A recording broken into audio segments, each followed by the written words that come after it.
Ce mardi 1er décembre, Anne-Elisabeth Lemoine recevait sur son plateau de C'est à vous le journaliste Harry Roselmack.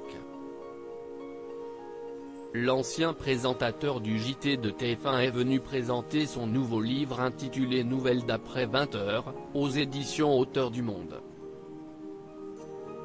Le plateau de France 5 est longuement revenu sur les violences policières qui sont au cœur de l'actualité, notamment concernant la loi sécurité globale qui doit être entièrement réécrite.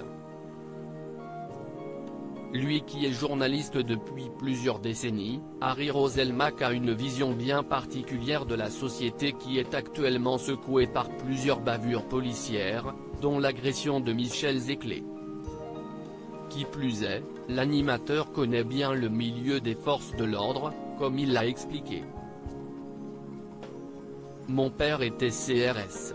Et CIST parce que je suis très attaché à la police, à son image, à son éthique évidemment comme l'incarnait mon père à mes yeux et à ceux de ses collègues, que je suis le premier à m'insurger contre les violences policières, a-t-il ajouté.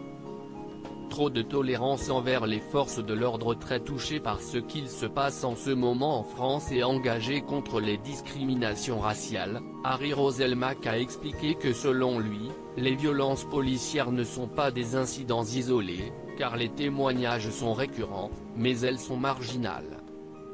La qualité de policier quand on commet des violences devrait être une circonstance aggravante et pas une circonstance atténuante, a-t-il ajouté, en précisant que les forces de l'ordre représentent la République. Et de poursuivre, la façon dont sont traitées ces affaires donne l'impression qu'il y a une forme de tolérance et que les policiers sont moins sévèrement punis que les citoyens, alors que ça devrait être l'inverse. Des policiers mieux sélectionnés et mieux formés sur sa lancée, Harry Roselmack a expliqué que selon lui, l'inspection générale de la gendarmerie nationale, IGN, devrait s'occuper des enquêtes sur les policiers, et l'inspection générale de la police nationale, IGPN, devrait s'occuper des enquêtes sur les gendarmes, et non l'inverse comme actuellement. Pour régler ce souci, si est une question de volonté politique, a-t-il ajouté.